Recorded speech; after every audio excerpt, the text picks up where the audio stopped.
Mathias Sinbar, comment expliquer ce timing? Pourquoi se communiquer? Pourquoi maintenant?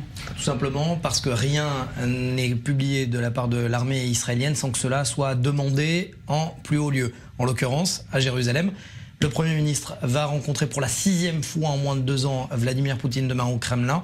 Et on le sait, au menu des débats, le sujet de la présence syrienne et iranienne en Syrie, mais également de l'influence de l'Iran dans la région. Et comme par hasard, eh bien, le porte-parole de l'armée israélienne dit tout haut ce que les Libanais savent tout bas, c'est-à-dire que le Hezbollah aujourd'hui a une totale liberté de mouvement et d'action au Liban. D'ailleurs, le président libanais disait il y a quelques mois de cela que tant que l'armée libanaise régulière n'est pas capable d'assurer la propre sécurité de la région, il faut s'en remettre aux hommes du Hezbollah. Et vers qui les hommes du Hezbollah se tournent?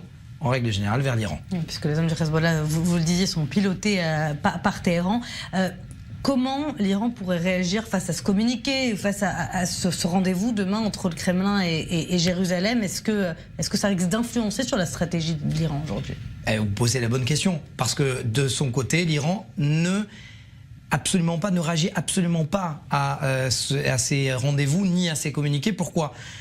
Hasard du calendrier ou pas, aujourd'hui, un haut responsable iranien qui pilote les forces Al-Quds est aujourd'hui à Beyrouth. Il sera demain à Damas pour rencontrer les hommes du Hezbollah et les forces régulières d'Assad, comme si l'Iran finalement ne faisait fi complètement de ce qui pouvait être dit sur la scène internationale et continue sa stratégie d'expansion et sa stratégie idéologique pour avoir une mainmise en Syrie et au Liban.